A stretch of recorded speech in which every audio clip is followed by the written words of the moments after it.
Hello, ladies and gentlemen. This is another episode of the You, Me, and BTC podcast. Today we're going to be talking about government and how government and the services it provides, how that affects the Bitcoin price, or just the Bitcoin, how it's valued. I'm already messing this up a little bit, people, because I've turned on my mic, so I have to listen to myself talking to try to do better audio. But it's distracting me enough that I'm having trouble keeping together with my senses. Dude, yeah, you don't have to leave that on. There's like some documented psychological thing where if you hear yourself talking on a slight delay, it just completely trips you up and can drive you crazy. So if you got to turn it off, turn it off. Well, no, see, this is just an excuse for what I'd normally be messing up anyway. That's probably true. There we go. We're better there. Now I'm going to start screaming because I can't tell how loud I am. Anyway, as I was saying before, we're talking about how government and the services it provides, or the services it doesn't provide, can lend itself to making Bitcoin more valuable. Well, I think it's going to be more less valuable. It's how things... whether it affects it or not. Yeah. But we'll get there. We'll get there. And as I was saying before, you're here with the You, Me, and BTC podcast. Audio is all good now, so I have no excuse now for when I trip up. But at least, even though I did fuck up with the audio earlier, I'm here, unlike our missing normal John Stewart, who is probably off doing something. Yeah, I don't know. He just said he was busy. I have no idea. He just does random things, like gets engaged and then like stuff like that. He just does random shit, like it just happens. Like we'll just find out he has a baby. Can we all have like we have like a baby shower on the podcast? Yeah, it'll be the next blockchain baby. Oh, that was yeah, the thing, definitely. actually. Yeah. But I am here. Tim Baker, made it here today for you guys, and I'm also here with Daniel Brown, the one and only. Master Blaster, Big Brother Thunder. I don't think any other Daniel Brown has ever introduced himself like that, because they actually have all the one and only. Something. That was the point, Tim. Very good. Yeah, so you ready to throw down mentally today, Daniel? Oh, man. We're going to throw down mentally. I like that. Yeah, so yesterday, we've talked about Cyril Blanc on the podcast before. He tweets us all the time. He's a pretty cool dude. He's been on the show, and he sends us all kinds of articles and comments, which we love. Everyone else out there, we love your tweets, so send them to us at You, Me, and BTC.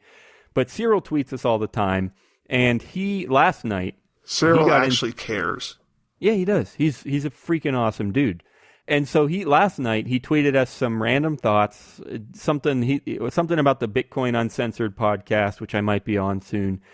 But it spiraled into this big kind of argument. Kyle Torpy was involved too. He was on the show 2 episodes ago, I think, 127 maybe, and a Bitcoin journalist. And he was in this Twitter thread, and a couple other people. But it was a big argument, and I was tagged in there at You, Me, and BTC, and I got like 40-some notifications over like half an hour or less. I don't know. Daniel, that's completely normal for you, though, right? Because people always hit you up. Yeah, I know, it's nonstop. I can't handle it. You're exactly right. But anyway, so I didn't jump in at any point, but that's because I don't normally jump in on Twitter. I jump in on the podcast. And so that's about what we're going to do right now. And there's a lot of stuff they talked about in here. Externalities, which we have to get to because I had to look up what they even were in this context. But my favorite tweet here, which is maybe one of the core questions here, and this one is from Cyril. He says, your point, Kyle Torpy, was DeRose Tech's thesis. It's at DeRose Tech. I'm not 100% sure who he is, but... he was involved in this argument, and Kyle Torpy's point was that DeRose's thesis amounts to, quote unquote. See, yeah, we had a whole conversation about quote unquote last week. We're real on the hot button issues now. The thesis amounts to, quote, assholes/NAP violators help make Bitcoin valuable. And I didn't read any of the articles here. I don't know who's involved or what their specific points are, and I don't really want to know because I like that comment, and I think we can have a fun conversation just from that quote. Assholes NAP violators help make Bitcoin valuable. And we'll get into some of these other tweets here, and like I said, externalities whenever we get to them. But I want to start right there, Tim. What do you think? Do you agree? And they don't say it explicitly in this tweet, but they're talking largely about governments because they are assholes and they are NAP violators. I guess in good radio form, we have to mention, for anyone that doesn't know, the NAP is the non-aggression principle, which is one of the big ideas behind liberty. And it just says, no aggression. I'm not going to force you to do anything. I'm not going to use violence or coercion against you, stuff like that. Okay, so Tim, what do you think? It's not that I'm not going to force you to do anything. It's that I'm not going to initiate force against you. You comment somebody. If you comment me, bro, I'll fucking put you down with the NAPs. Full conviction, man. They won't give a shit. Anyway. Yeah. The aggression is technically, by most definitions, the initiation of force. Yeah, or the threat of. Yeah, so what do you think, Tim? Do they make Bitcoin more valuable? If we didn't have governments, would... All right. Why is that? Well, because it has some value, yes, as an international currency, but part of the whole reason why it's valuable is just because it has something else to fight against. And the same thing with, they're just talking about, if you break it down to what he says, is about it's assholes, NAP violators help make Bitcoin valuable. They help make a lot of things valuable, just in general. Like, not talking about governments. Locks are pretty valuable. Half the shit we make or design is designed because we don't trust the person next to us to not steal our shit or kill us.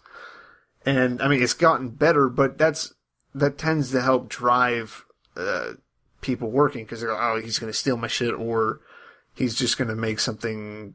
Yeah, people want to talk about, like, oh, the government's getting bigger, the government, their ability to track you is getting better, their security is, but then you can, like, the way to do encryption stuff is always going to get bigger. It's always going to get better. There's at least going to be something still there. And no matter, like you said, the locks too. And as people learn how to break into houses better, or like then they just started, like whenever the first home security systems came out, or they were doing it for a while where they were still wired, where then people could just cut the wires and it wouldn't set on a signal. They started doing Wi-Fi or whatever they do. They send in an external call. I don't know how it works. Never had one. Come fucking rob me. I'll shoot you because you're initiating force against me. I think definitely that's where a lot of value for Bitcoin comes from, is because it's a way to just jump out of the system. Like, if there wasn't a system to jump out of, it would still be valuable, but there would also probably be a lot of other things that might be better, would have been maybe worse, maybe wouldn't be anywhere near it. Because you can make the point that government is bad and everything, but at the same time, the way that they force things to happen does get stuff done.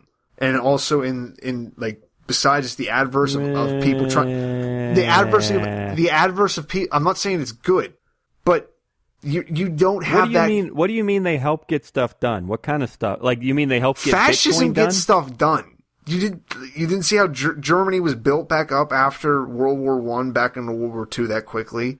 Fascism gets stuff done. It's terrible. It's awful. It's a retarded thing to do. But because Daniel. The slaves built the pyramids. That's exactly. That's fine. Exactly. But also the adverse of that is just that as people fight against it, we get better at doing that too.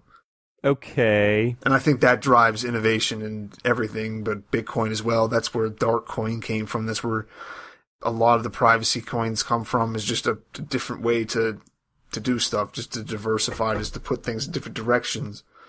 Yeah, I think when I first read this, for about 5 minutes, I was like, oh, crap, you're right. Well, I wasn't.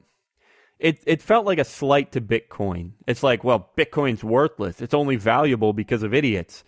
And for a second, I was like, oh, is that true? Is Bitcoin really worthless? I'm like, wait, it has to have value. Like, it's fast transactions. It's easy to send money around the world. And I was like, okay, I got to come up with all these ways that that Bitcoin has value besides hiding from the government or having freedom from the government at least. But I mean, that only lasted about 5 minutes. And then I was like, well, wait. I mean, and then I pretty much agree with you, Tim. Like, well, so what? I mean, so the government makes it valuable. Who cares? Like, yeah, it's not a slight against it. It might, I mean, maybe he meant it like that, but I just saw it as like, it's just a comment on it. Like I think guns are a decent way to look at it too, where it's just like, if it wasn't for at least the possibility of someone, like, cause most people, oh yeah, I have guns for protection, even though most of the people are going to end up killing themselves in their own houses with the guns accidentally. Not most of them, but like a decent amount of them. But still, like, without that incentive, every single time there's an election, gun prices go up because everyone's like, they're going to take them. They're going to take them. Yeah, and without the government to do shootings. that, gun manufacturers have to love it. It's like, oh yeah, there's just another mass shooting. Like, everyone's like, oh, you must feel terrible. It's like, no, I've been jacking off all day. It's just been great because it just goes up, and it's not, I mean, you can say that that's like a slight to Bitcoin or a slight to something that happens with, but it doesn't have to be. This goes back to like something not being, Bitcoin isn't bad or good. It's just a tool, and a tool, like, especially if the tool is good against something else, there isn't a use for that if that other thing doesn't exist. Just like any online activist or activist, if there's no government, they don't have any value. Yeah, that's true. Or yeah, it's firefighters or it kind of makes you think of the whole like utopian paradox, where like there are people who are out there saying like, oh, you're just trying to get a utopia, and that's impossible, so you're wasting your time. Or like, people say that like anarchists are just like utopians and they're never going to succeed. And I heard someone make that comment just this weekend. Someone was saying like, I wish I knew what the exact example was, but it was that point. It was just like, anarchists are wasting their time because X, Y, and Z that are never going to happen. They're just utopians or whatever. Is that a word? Utopian?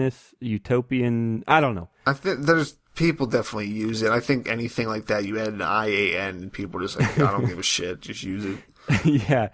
Yeah, but it's like, it's a paradox because it's like, we all know that utopia, we're not really going to get there, maybe. I mean, most people would agree that it's kind of impossible to have utopia, but we still fight for it because that's what we do as people. There's got to be something better. Let's just keep doing it. Yeah. And even people that admit that utopia is impossible, like, you still, like, that doesn't matter. This is still what I think is best, and this is still what I'm going to fight for. It's still better than it was, or at least you see it as being better, so why not do that instead? Yeah. And we might not get all the way there, but I'm still going to fight for little changes that get us closer to that. And the reason that that's kind of similar here is like, well, Bitcoin's only valuable because of the government. It's only valuable because the world is crazy. And maybe it's almost the inverse of the utopian argument. It's like, well, no, it's not the opposite. I guess it is. Is it the same? I'm trying to figure out if it's the same or like the inverse or the converse or whatever. But anyway, they're related. It's like people say you're wasting your time. If you had your utopian way, then your methods would be worthless. Well, getting into what you're saying there sounds, normally when people say like an anarchist, like, you shouldn't do that, you should just be working within the system to make a change, because they're saying they're wasting time, but they're also then, because they don't normally do anything, these people, necessarily. I mean, not that anarchists really do that much to change things either, but no one really does that much to change it, I don't think. But they'll say you're wasting your time, but then nothing really changes with anything they do. But by telling someone else that they're wasting their time doing it that way, and you should work within the system, that then at least puts it out that they think that they're changing something by continuing to vote for, well, I'm an informed voter and I know how to figure out one of these guys from the other one because I'm just so much smarter than the rest of you. But we were talking about externality costs and externality stuff in the first place. And actually, Daniel, I have to make a confession. I did also look up the definition. Yeah. I'll say I kind of knew it before, but whatever. But there's a comment earlier up in this whole Twitter thing, which took, I want everyone to congratulate Daniel because he spent a long time on this because Twitter's awful for this kind of thing. Yeah, Twitter replies and threads are so hard to follow because different people get added and removed from the replies and they split off the threads. And when you're looking at a thread, you can't really tell who's replying to who and everything. But yeah, we've finally found it after a good 20 minutes of searching. Chris DeRose, the one that Cyril Blanc was summarizing his point before, he says, blockchains incur externality costs because government regulates a premium on fungibility. Oh, yeah. I'll read the actual definition from, I don't actually know. It's on Google. I don't know what dictionary it's from. But I really like this definition because we had a conversation about exactly this a few episodes ago, and I didn't even know they were called externalities. But here's the definition. A side effect, this is the economics definition, a side effect or consequence of an industrial or commercial activity that affects other parties without being reflected in the cost of the goods or services involved, such as the pollination of surrounding crops by bees kept for honey.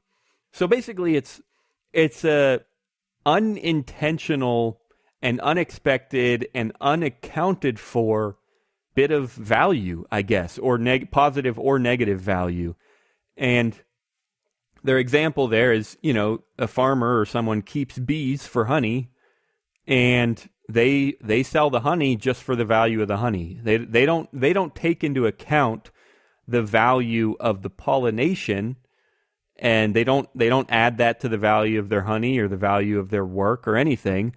And on the other side, the farmer who lives next door, who is getting his crops pollinated by those bees, he doesn't reduce his prices because he's getting free pollination, because he really doesn't take it into account much. I mean, you could argue that eventually it'll sink in, like, oh, he's going to produce more, so then eventually his prices will fall just because his supply is higher. And yeah, maybe that's a thing, and it might happen eventually. But for the most part, it's an unexpected and unaccounted for consequence of the free market, or maybe a not free market. It's just an unaccounted for consequence of the market. Now, the reason this might not be exactly what we were talking about a few episodes ago, but it's pretty similar. It was episode 118. The title is Free Market Flaws, and it was a good episode, so you should definitely look it up. YMB.tc/E118. Those are how we do our short links. Do a lowercase e. I should be doing either way, but just for now, until I fix it, do a lowercase e. YMB.tc/E118. But anyway, the conversation started there because I was asking the question, like, some businesses are just idiots. They price things all the wrong ways, and they spend their money in all the wrong ways. They spend money on marketing that doesn't actually help them, stuff like that. There were some specific examples that you can go listen about if you want, but that was the big question, is like, in the free market, there's going to be idiots that are spending money the wrong way and accepting money, the wrong amounts of money for the wrong amounts of value and stuff. All kinds of idiots are out there just doing dumb stuff with their money. Even if it's only... I think, like, honestly, it wouldn't even really work without that happening. Like, people want to make it like we're just this completely honest and full trade. Hold on. Hold that thought, because I just want to real quickly just say, we can argue about that, but I just want to finish real quick. That to me is that concept to me is pretty similar to externalities, where unexpected and unaccounted for activities affect the market, and just like idiots spending way too much money on Beats by Dr. Dre, that affects Idiots the economy. Are externalities. Yeah, exactly. So go ahead, Tim. Why do you think we need those? Well, I mean, just because people are like that, I don't think people. Well, no, I can't say that. That'd be a little bit of a roundabout. I think in most, like, the way normally you get above people, like, there's trade, but normally, like, both people feel like they're getting the better deal, but someone has to be getting the better deal on something all the time. I don't think there's equal. No. I completely disagree. Subjective value, yes, it's the same thing possibly, but there's something worth more possibly, because one guy is going to go on and possibly use that, and No, I completely disagree. The whole point of the market is that the whole point of arguing for a free market is because every single trade that happens is supposed to be positive for both people. But it's not.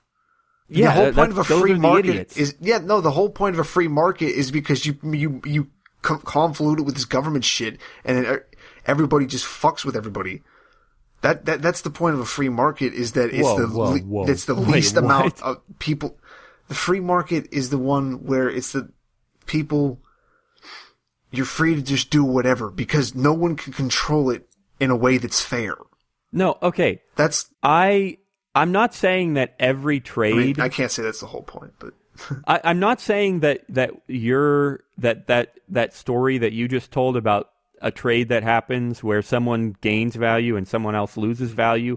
I'm not saying those never happen. That's what I was just saying about idiots, where somebody spends way too much money and they end up getting a bad deal, and they don't even think about it because they're idiots. But so that does happen. That's the whole point. There are idiots out there that make bad trades. But ideally, I would never say that happens in every trade. Most trades, almost 99% of them, that's just a random number, but a whole bunch of them, both parties benefit. That's the whole point of the market. With or without the government, every voluntary trade that happens, because, I mean, even with the government, they influence things and they affect things, but for the most part, most trades are voluntary, even though there's like sales tax, and that affects, how much I can pay or how much the merchant gets, whatever. But still, the trade is still voluntary, and both parties, I would argue, almost every single time, both parties are gaining value. I think that's the whole point of trade. And okay, gaining value, but one's gaining more value. Yeah, but they're not gaining it at the expense of the other. Yeah, they are. No, they're not. What do you think the credit card problem in America is, Daniel? Tim. What do you think the credit card, like the debt problem in the world is? That's whoa. Wait, what? You keep talking about how idiots buying Beats by Dre. What? I guess I definitely should have separated this more at the beginning. I guess I'm talking about our kind of society now. I think has to be like, because I guess I'm talking about commercialism at this point, because there's no way I'm getting as much value out of this Intel Inside Core laptop. Yes, are you kidding me? Than they got out of it? Tim, Intel or HP or whoever it is, they have thousands and thousands and thousands of laptops just sitting in their warehouse. You think they need them? Do you think they want them? They don't have any use for them. That's why they're selling them.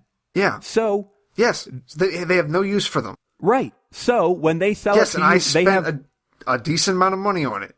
Not a decent amount, but I spent money on it. They have no use for it. It's not even value. They're just like, fucking take it, please, but give us money. It's not bad. It's not bad. No. You're still missing it. You're saying that when you buy a laptop, you're losing value. That's what you're saying.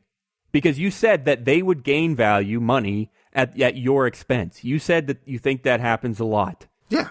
But you're not losing anything when you buy a laptop. You're gaining. Otherwise, you wouldn't buy the stupid laptop. Right? No, because most people. Why do you buy? If you're arguing because it feels good, Dan. What do you mean? Why do I buy stuff? There you go. That's value. There you go. You get value. You get to spend hours watching YouTube because you spent $350 on a cheap laptop. That's value. That's the whole point. Is it? Why is that not value? What? Enjoyment, pleasure, entertainment, that's value. That's not necessarily value. Pleasure isn't the only value. It's subjective value. It's valuable to you, right? Yeah, well, that's what I said at first. I said it first subjective. Okay. I said first subjective. Yes, I agreed with that. Yeah, but so how does the market function without subjective value? How is that not a factor here? I didn't say it wasn't a factor. Well, then why are you saying that you're losing value? You're saying that you're losing value because subjective value of your pleasure doesn't count. No, does it count? Are we including subjective value or not? I wasn't trying to. I was trying to separate that at the beginning. I honestly don't know what set me off on this in the first place. It was something you said, and I picked up on something off of that. And I was like, okay, I need to talk about this for like 2 minutes because then there's something up above in Twitter. See, so, the problem with not counting subjective value... Well, it doesn't work. Like, yeah, you could do that as a thought experiment if you wanted to. That's more what I was trying to drag you into, and then you're just like, fuck you. Okay. Yeah, so you could do that with a thought experiment if you want to, but I mean, the saying is everything is subjective or all value is subjective or something, and it's pretty true. I mean, money is paper. It's worthless, but humans assign it value. And Bitcoin is zeros and ones, but we assign it value. So I would argue, and I think a lot of people would agree, that all value is subjective. It's a pretty common saying, and yeah, there is utility. Okay, I can build a house with wood, but even that, like, well, how do you know? The desire for a house is subjective. The desire for a house made out of wood instead of stone is subjective. And okay, you could argue that stone is stronger, so that has more value. But the desire for a strong house is subjective, right? I don't need a house. I don't need a strong house. If I want to just sit in the desert and burn to death, that I could do that. But subjectively, I don't want to, right? So anyway, so the point is subjective value is at least partially in every single trade. So I think we have to include it. It's not partially. I think it just is. It is every single trade. Well, right. I agree. I would pretty much agree that it's almost 100% of value is subjective. That's what I was just making the point about. But even if you didn't think it was 100%, even if you wanted to argue for utility and whatever else, even then, some of it you have to say is subjective. That's all. I was just covering all my bases. Okay. If that's the case, if every trade is at least partially subjective, then we have to include that, and that completes my argument that when you account for that, trades are mutually beneficial. Nobody gains at the expense of someone else. No, people still gain, not subjectively, but objectively, because people need to make money. You don't make money off of people by not gaining off of them, Daniel. You have to gain off of them. Oh my gosh, no, you're still missing the... Daniel, every single time I give someone a mulch job, I need to make money off of them. They want to get me the price as far down as they can. I want to get it as far up as I can. If they get it down too far, that's bad for me. Yes, Tim, if you're talking about just dollars, then yes, one person gains dollars and one person loses dollars. How do you think I'm talking about this from the side of like a business looking at it, and that corporate thing is not looking at anything besides dollars. Yes, they are. Assets are things. They value them in dollars, but like let's say you buy the laptop. That's an asset that has value that you could put onto your asset list. It's not a $350 bill, but it counts as $350 worth of value to you, or more or less subjectively. And so that's why if you're only talking about paper dollars or literal dollars in a bank account, then yes, obviously when somebody buys something, yes, they lose money, and yes, the other company gains something. But in terms of value, I thought this was the whole point of the free market. I thought this was the first thing that anybody ever said when they argued in favor of a free market. I thought the whole point was that when people trade, 99% of the time, unless it's a scam, bad actors or whatever, 99% of the time, both people are gaining value. And that's why we argue for a free market, because we want more trade to happen. We want more people to be gaining value when the trade happens, right? No, I mean, I still don't agree with that. And a lot of people wouldn't agree with that. The whole point of the free market is not because everyone's going to be nice to each other and make sure they trade right, because most people don't. But this is completely something separate, and I don't think really... All right. I can agree with the subjective thing. I don't agree with the whole point of it. I think it has more to do with protecting people from other things. But wait, you think what has more to do with protecting people from other things? The free market, because people's natural inclination is just to screw over other people.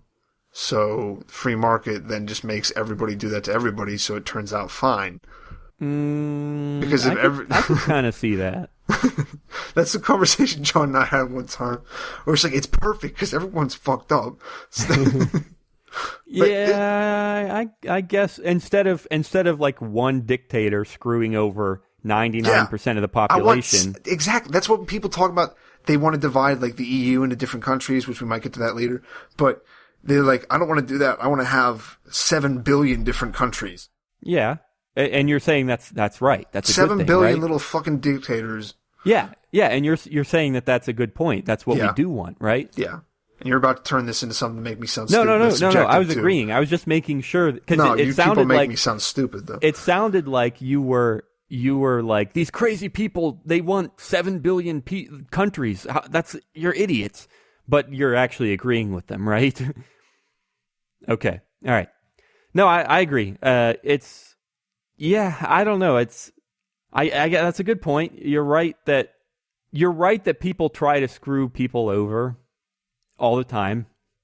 I agree with that. I still think, I mean, the people that buy Beats by Dr. Dre because they're 10% off, they think they're screwing over the store, right? And they think they're getting a steal. I mean, it's true, right? Yeah, no, it's definitely a good deal.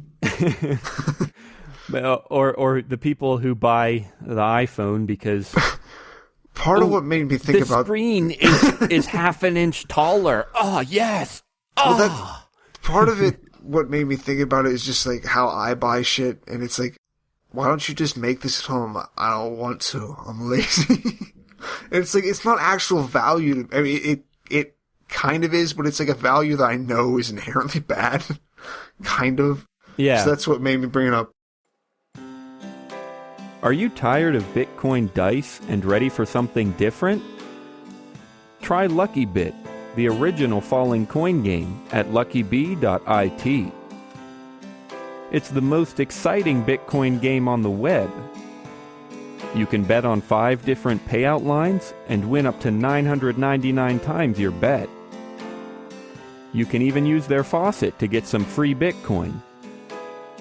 Dice is boring. Play different at LuckyBit. Check it out at luckybee.it. This does have something maybe I can try to tie it back into, because it made me think about this further up thing. Chris DeRose simplifies this afterwards, but this is apparently like going all the way back to Cyril Blanc. This is a quote from an episode from Bitcoin Uncensored, the episode Libertarian Capture the Flag, at 1 hour, 23 minutes, and 50 seconds. It is the government's job to manage externalities. Bitcoin exists because the government is doing a bad job of managing externalities. Yeah, real quick. That's something that Cyril was telling me, is that the Bitcoin Uncensored people are pretty strong statists. I mean, they might be like conservatives, like small government, but they are statists, and they think the government has a job. So yeah, keep going. Well, Bitcoin is sitting in the inefficiency of the externality management, which I understand that part to mean because government isn't managing the cost of moving money around fungibly or something, or easily, then Bitcoin comes in because it's a little bit cheaper. But then when he simplifies it, he says blockchains incur externality costs. First, what does incur there mean? Does that mean like blockchain becomes more valuable because of the government regulates No, he says no. the premium on fungibility. Never mind. You go. Well, I'm not claiming that this is the correct interpretation because I'm a little confused too. But one way you could take it, and something that I think is important regardless of what he meant, is blockchains, and we've said this before, they are incredibly inefficient.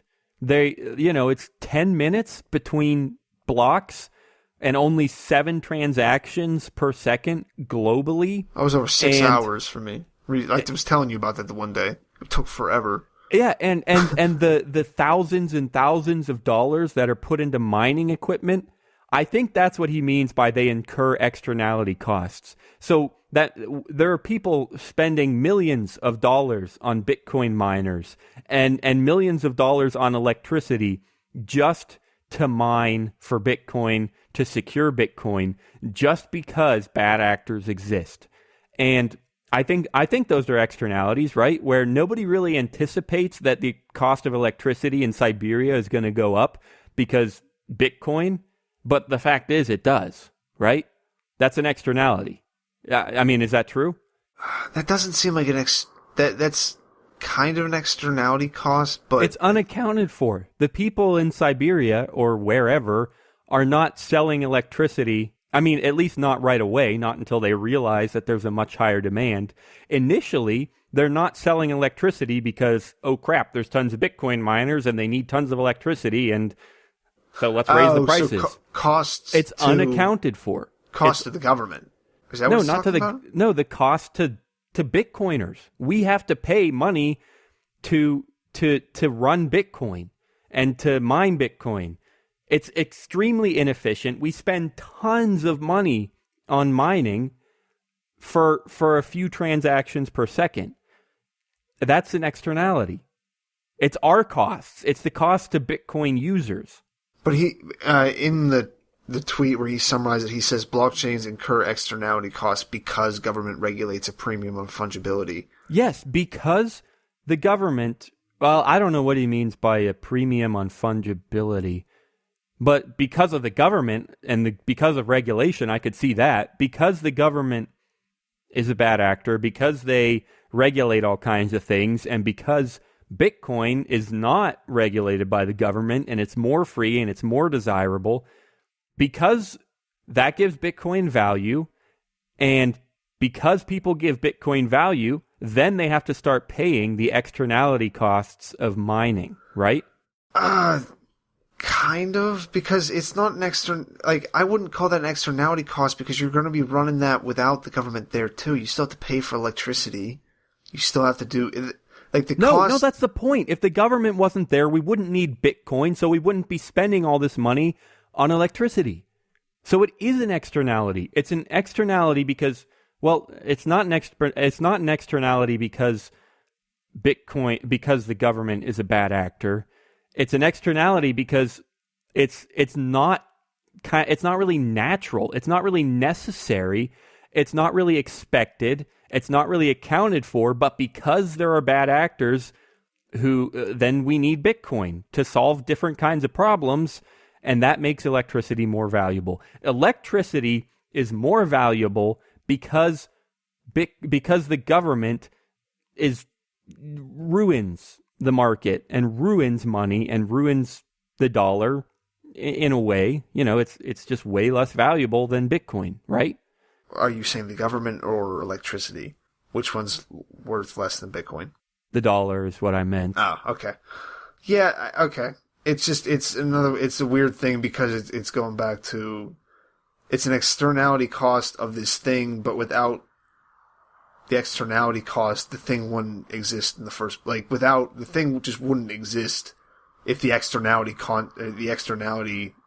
cost wasn't caused by something. The externality cost, that actually makes sense, I guess. Externality costs cause development. That actually makes perfect sense.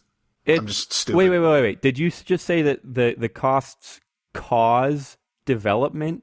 Well, is that what you just said? Yeah, but not the way he was saying it. The way because I got confused because he's talking about premium fungibility. I took that to mean because the government regulates, it's very expensive to move money freely and quickly.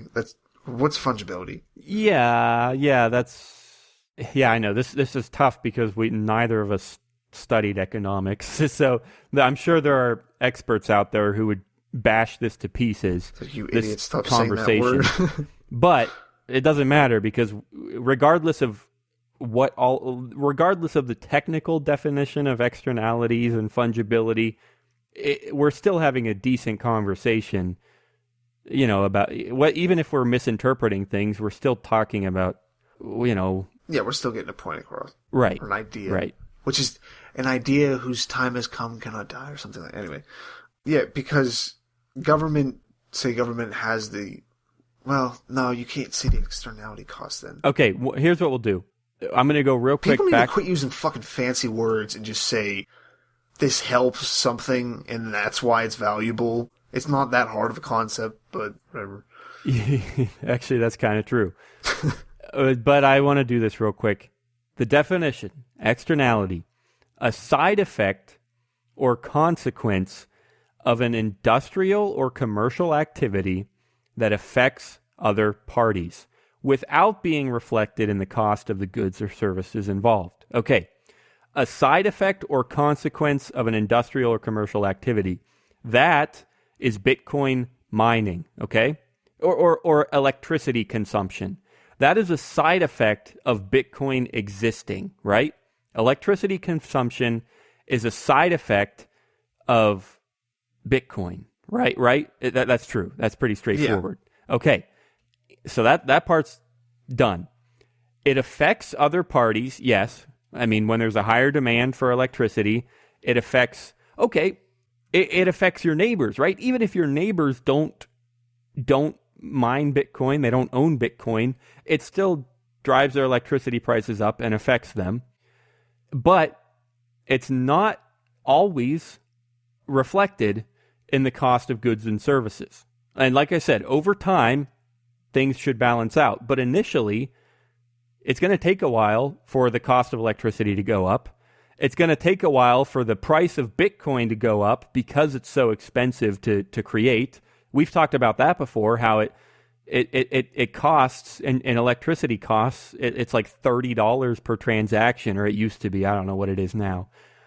But the point is, it's just a side effect. There's so much electricity being consumed that nobody really expected, and so it's not reflected in the cost of goods and services right away.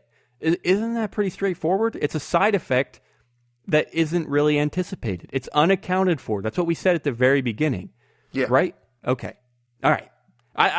We don't even need to go into more because we know what Bitcoin is.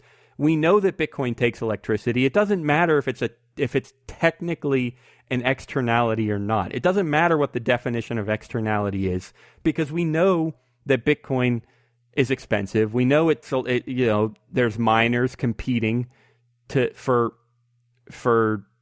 Bitcoin and all that stuff. So it's kind of I hate drilling down this much into definitions. So I thought that's what we were doing. I thought we were just picking apart their tweets and just sidelining the whole thing. It's possible. Probably. That's what I was doing the whole time. Wait, I want to ask another thing though. You mentioned, I don't know, I forget how we got cut off of this train of thought, but we somewhere in there we were talking about how you said that the cost of these externalities, because there are miners competing for Bitcoin and consuming so much electricity.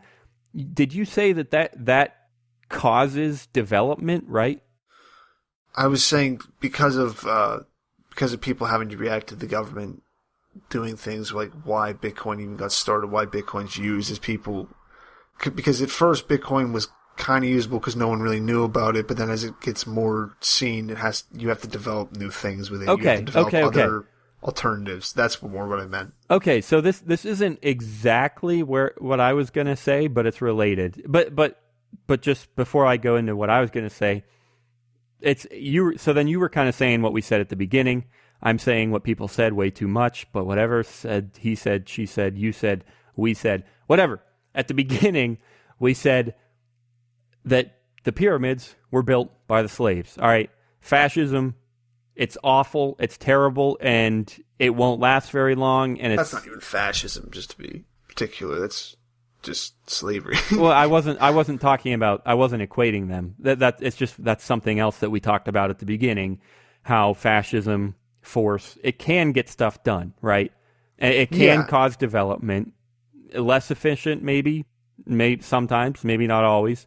But that's not even I think the biggest question is just that it's just so, it's less efficient whenever you look at how, I guess that gets back into subjective things, so I'm going back on my own I don't argument. care about efficiency. All I was saying is that to a certain extent, dictators, assholes, NAP violators, they lead to certain kinds of development, certain kinds of progress, certain kinds of pyramids, right? That's all I'm trying to say, right? And regardless of how efficient it is, it does happen at times, right? Yeah. Okay. In the case of Bitcoin, yes, the developments here are, there's more privacy-centric coins like Dash, and there are faster coins, more complex coins, stuff like that. Those are developments that are related to Bitcoin that happen because of the government, that happen because of NAP violators, stuff like that. And then one more development is more about Bitcoin mining, is technology, right? In the past 6 years, we have, or however, 8 years, the mining technology has just skyrocketed. We've developed smaller circuits, more efficient circuits, less energy, that consume less energy, and perform more calculations faster. We've gone from 24 to 14 nanometers or whatever. Those probably aren't the exact numbers that they are, but that's all I was trying to say. That is one development that has happened because of Bitcoin, because of the government, right? Yes. All right. That's all I was going to say. That's not even much of a point. I was just saying that that's a thing. Anyway. All right. So, yeah, I don't know. We went too far into we never go too far. Like, it's all, everything. And I'm literally not just saying, like, we like to joke about, oh, we're perfect. We're great. We like to joke about that. I don't joke. But literally, I seriously think, regardless of how confusing this conversation was and how mangled we got these definitions, I still seriously think that it's still helpful to just spill out all kinds of random thoughts about what value is, about what subjective value is, about why trades happen, about why electricity is expensive in Siberia. This was, we scrambled over all kinds of topics right there, and probably did not interpret everything perfectly, but I still think these kinds of conversations are incredibly valuable, right? They have so much subjective value. So anyway. So yeah, this podcast has so much subjective value. Yeah, my mom loves it. She thinks it's perfect. So anyway. My mom hates it. I have two things that I want to do. We have to do advice of the day, and we have to talk about Brexit and Italeave.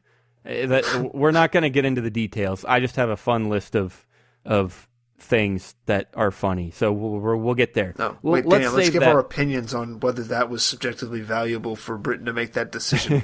No, I don't want it. We'll go. It's already been a goddamn hour. So let's advice of the day real quick, and then we'll get to Brexit stuff. What anything, Tim, you got for us? Advice of the day. As long as you view as everything as subjective value, you can never be unhappy in life. Yes, sure. Subjective value always makes you happy. Actually, that's kind of true. I mean, that's kind of what I was trying to get to at the end, but I couldn't figure out how to tie it in with whatever I was trying to say about fascism, because I just felt a little bit weird saying it. So yeah. No. So you're saying that, and I, as weird as this sounds, I still kind of agree. It's pretty true that because value is subjective, even if you have $3 to your name, you can still be happy because, I'll just subjectively give this T-shirt $1 million worth of value, and I'll be pretty happy. I mean, that's obviously an exaggeration, but it really is true that you can subjectively just enjoy things, right? Regardless of what actual dollar value they have, you can subjectively just say, I'm doing all right. I'm hanging in there. I'm happy, right? Yeah, you might not want to do that if you're sitting out on I don't know why you're listening to the podcast, but if you're out on the street, kind of just like, yeah, I don't give a fuck. I got this hoodie. I'm good, man. You should probably try to gain a little bit more value. But also in the inverse, yeah. Possessions don't make you happy either, yo, so donate them to us. Yeah.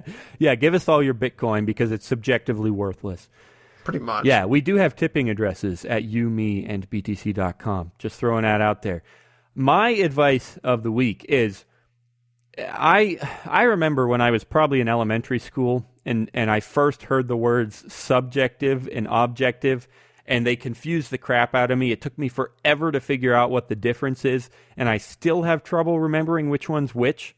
So in order to solve that problem, I'm just going to invent a new term called sobjective, where it's a combination of subjective and objective. It's just this kind of in-between stage, and it has the word sob in it, because really those words just make you cry, so it just kind of fits.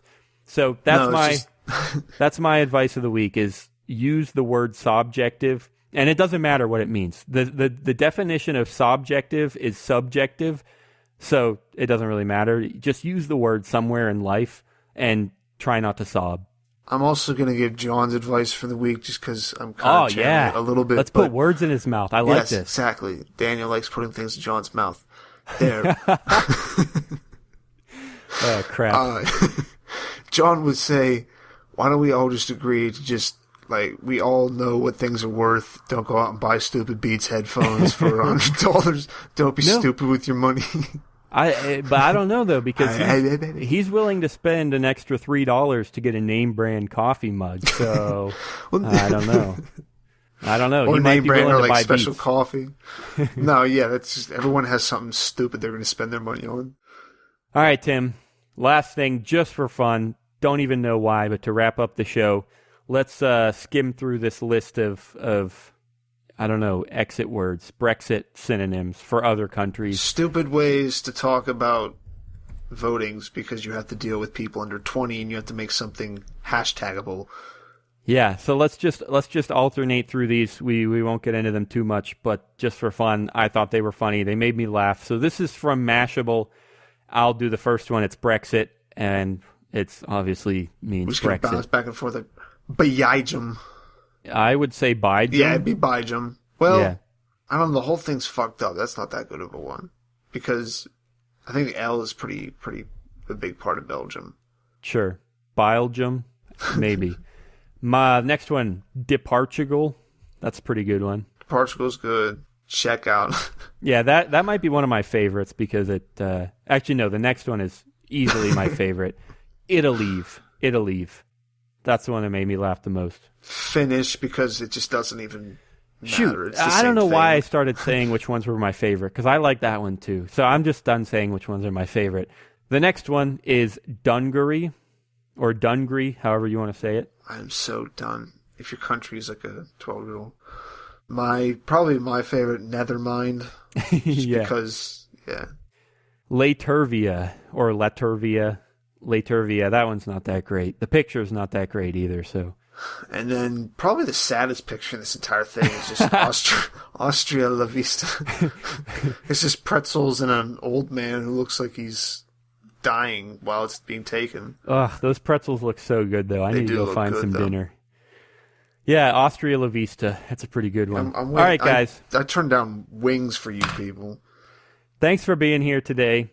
And seriously, lots of fun, lots of crazy conversation that probably made no sense, but it still has subjective value. Hey, I want to plug real quick, again, we talked about it last week, but our t-shirt store, ymb.tc/garb. Yeah, we put up some random t-shirt designs there. There's Mr. Krabs with the Bitcoin in his eyes, orange Bitcoin signs in his eyes instead of dollar signs. Yeah, I don't know. We have fun with that. We're going to add some designs. I might see if I can crack up a design related to like Austria La Vista or Finnish or something. I don't know. Austria economics, Austria... Yeah, We'll see if we can come up with designs. Austria Lamisi. There we go. Tim is not in charge. I'm a marketing of genius for these people. No, sorry. Tim does not have access to this web page. No, only Daniel does. You're safe to go there. We're so safe. ymb.tc/garb. Hey, even though John wasn't with us today, he's with us at heart because his music is playing right now. All the music was from Jon Stewart, and he poured his heart into it, so he is still here with us. Wait, I'm still channeling John. Bullshit. Awesome listeners. We're here with us also at heart. Our listeners, and this is also completely serious. We like to joke about a lot, but completely seriously, we could not do this without our listeners. We would not do this without our listeners. So thanks, Mom, for being a listener. Come back next Thursday. I love you. We wouldn't do it without you, Mrs. Brown.